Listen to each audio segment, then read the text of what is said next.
It's here.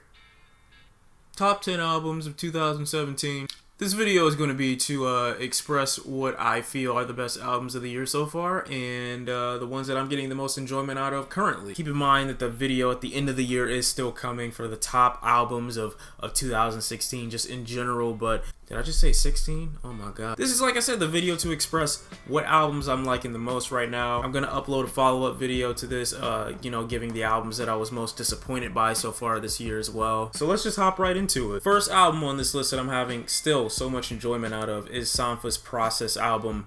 I love the way this thing sounds. I love how atmospheric it is. I love how beautiful Sampha's voice is on this thing. I mean, he is an incredible vocalist, and I love the way his voice complements some of these tracks, as though some of them are meant to feel like you're off in space, drifting away, doing whatever. And this album also paints the picture, like, even though it has a lot to do with Sampha's personal life, it also paints the picture, like I said, being very atmospheric, and the sounds and the melodies of this thing just make it such a joy to listen to. I highly recommend it to anyone who hasn't listened to it already. It's very alternative, it's very electronic, and I love, since there are acts like Frank Ocean, that other artists can come out and kind of do their own thing and still have their own lane within their specific genre. When it comes to the songwriting, the delivery, the emotion that you sense in Sampha's voice is just incomparable. And for me not to be excited about this thing in any way, shape, or form, hearing it come out was just such a joy. It was like an experience. Because it's an album that I really wasn't anticipating, and literally became my favorite for the year so far. Next project on this list has to be JayZ's 444 album. You guys know how I feel about this thing. JayZ completely maturing as an artist, maturing as a man, and kind of just accepting responsibility for everything that he's done in his own life, coming at this from a new standpoint, and also saying all the things that he wants to leave behind, but at the same time struggling to leave those things behind because there are other people in this industry that need to be checked. And what better person in the industry than the guy that's the top of the industry right now? This is a different style of JayZ. It's a JayZ I feel like we haven't heard before, we haven't gotten before. It's a JayZ that knows what his goals are. It's a JayZ that knows that he doesn't have to participate in the street life anymore, and that he's in a new level, he's at a new plateau, he's at a new chapter in his life, and he needs to act accordingly. And he's basically telling himself that in this record, like, I'm responsible for giving people certain information.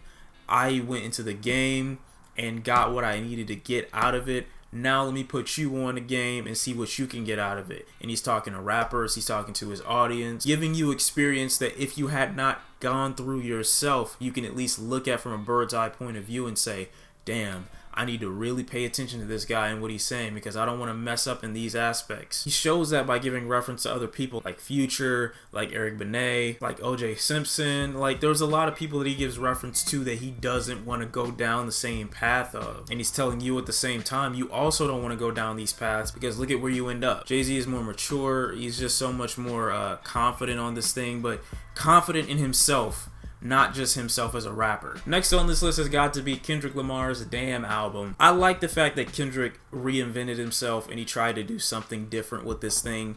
He kind of dropped the jazz rap for a little bit and decided to go a little bit more mainstream. I know a lot of people would disagree with that fact, but it is a fact that he definitely went more mainstream. A lot of these tracks are more appealing, they're a lot more accessible, meaning that people who didn't really care for the production of previous albums will come to this thing and actually have a couple tracks that they can go and keep with them, like DNA, like Element, like Love and Lust. Just a Kendrick Lamar who is very vulnerable and who is accepting himself as a human and hoping that other people do the same. You may not agree with the fact that this is Kendrick's most mainstream album, but the charts do. His entire album was on the Billboard charts. Everything on his album was a radio hit, and this is his most successful album. This is the one he sold the most so far. So anyone saying that this is Kendrick Lamar's low-key, this is just him being a parody of other rappers, it's not.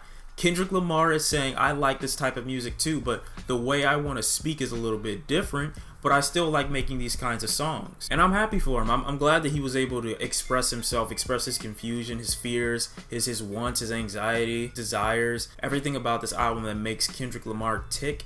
You understand. It's not horribly layered either. It's not like it's confusing or hard to understand. He's very direct, open, and honest on this project, and I don't see how people can look at it and say that he's trying to be other rappers intentionally to make fun of them. Like, that doesn't make any sense to me. Definitely a great album. I definitely recommend it. Next project on this list has to be All American Badass from Joey Badass himself. I love this thing. I love this thing. I love that Joey is one of the few people that legitimately said, I want to make an album about empowering my people. Because the first almost 5 tracks in, we get nothing but Joey trying to empower black folks. And I love the concept and the thought behind that, because Joey Badass is proving that you don't necessarily need to have a certain style of rap to connect to people. I like how on one track he talks to America as if he's in a relationship with it, like a very abusive, bad relationship with America, and he's writing a letter back to it like, hey, why do you hate me? Why don't you want to see me succeed? Why do you want to put me down? Why do you want my people not to succeed? Why do you want us not to thrive? What is it that you have against us, America? And I really love the point of that song, and I love how much or how deeply it is connected, how deeply rooted it is, and how true it is. While he is preaching peace and tranquility amongst his peers on this project, he's also saying don't be afraid to fight if it's for a good cause on tracks like Rockabye Baby with Schoolboy Q, or explaining what America's true plans for black people are on American Idol. He does so much explaining, and he does it so well with this project. I'm surprised that this isn't a lot of people's favorite. I definitely gave it a good rating when I first listened to it on camera, but at the same time, it resonates so much with me because it is so true. And like I said, he is saying a lot of stuff that a lot of other rappers have said in the past that we don't necessarily need. It's not dropping truth bombs or anything like that, but it definitely gives us a look into Joey Badass's perspective and how he sees America. And that's interesting to see, because Joey for the longest time has been giving us verses and bars on boom bap beats for a long time, rapping about New York culture and rapping about himself. So to see, you know, his entire mentality when it comes to looking at his own people and America is very interesting to see. Next project has got to be JIT The Never Story. If you can sit here and tell me that you haven't heard this project, I might be inclined to drive you into a river and get out of the car before we both go down, just so you can see how much you've betrayed the trust of actual rap fans. There should be a law against you if you don't know who JIT is. The Never Story came out, I believe, sometime in March this year, and it was an album again that I wasn't anticipating. He's a new artist from Dreamville. J. Cole signed him, and of course I was happy for this guy. I was happy that we got a new artist. I was happy we got some new music, but at the same time, I wasn't expecting what I got on this record in the slightest. A lot of people are comparing him to, you know, basically a baby mixture of Anderson .Paak and Kendrick Lamar. I don't really hear the Kendrick Lamar voice, so I mean, that's other people in my opinion, but I can't sit here and argue with someone and say he doesn't sound like him, because there are some tracks on here where I'm like, okay, I guess you can chalk that up to Kendrick or K-Dot. In my opinion, he sounds more like Anderson .Paak, which and I think it's just you can hear the youth in his voice. You can still hear the hunger, and there are other artists that are still like that. I think once you get past the voice, the songs are a lot easier to listen to, because JIT comes through with so many great bars, so many great metaphors, a lot of relatable situations, and I love the way he tackles each and every subject matter on this thing, even though some of the beats on here aren't necessarily too vibrant. Tracks like Never, where he switches up his flow consistently and goes on a complete tangent near the end of the song, or tracks like Ed, Ed and Eddie, or the surprise feature from Black, or the surprise R&B slower tracks on Hereditary and on All Bad. Definitely think those tracks were a little bit out of place, but in terms of context of the album, but at the same time, knowing that he can go to these places and he can extend himself and his reaches to such a far degree lets me know I can expect more of this from this guy. Definitely looking forward to more JIT projects, because the guy has got me addicted, pause, after one album. The next project on this list has to be Culture from Migos. I didn't expect to enjoy this project as much as I did. You know, coming into this thing, you get people like Quavo, Offset, and Takeoff, and you're always wondering what is it that these guys have to deliver lyrically, or what kind of story can they tell. And it's not necessarily about that. They really do push the culture forward. A lot of people don't give them that respect for that. I mean,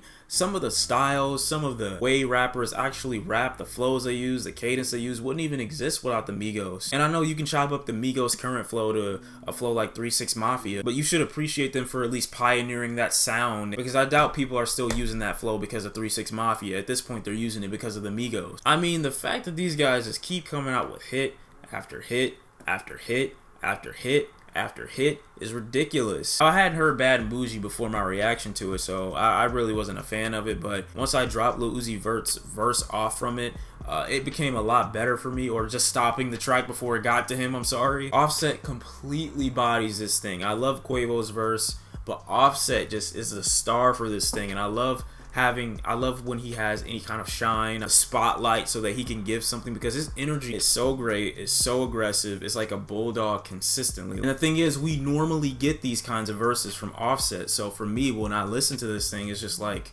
oh my god, you're giving me something that I can't get anywhere else. Quavo being the perfect hook man and Takeoff having that same energy at the end of a lot of the tracks just make the tracks so much more enjoyable to listen to. This isn't a very conceptual album in the slightest. This isn't an album that's supposed to get you to think a certain way. It's just slap after slap after slap, and they're gonna keep doing it.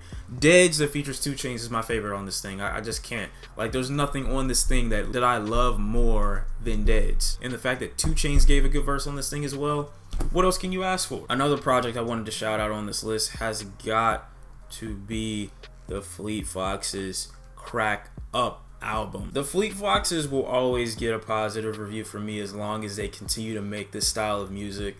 This alternative indie sound that they've got going for them, they've made it work for so long. And although they are a folk group, I love the fact that they take their voice and they emphasize it with just this beautiful production. And I'm not 100% sure, but it's a pretty safe assumption to say that these guys use live instrumentation a lot. And although the intro track is very lengthy, when you listen to it, it's an experience all the way through. You don't know what's gonna happen next with this project, and I love the fact that they have it set that there is no consistency with this thing. It's never so predictable that you can say, I know what the next direction of this Fleet Foxes song is going to be. And although I loved a song like Blue Ridge Mountain from way back when, because that was a very consistent, very repetitive song, the feeling it delivered to me while I was listening to it was just so tranquil. It was so road trip vibey. It's like there's zero end to what these guys are willing to do to make a song that sounds amazing. If you have not listened to this thing, and let's say you're on a long walk or you're going to take a long drive,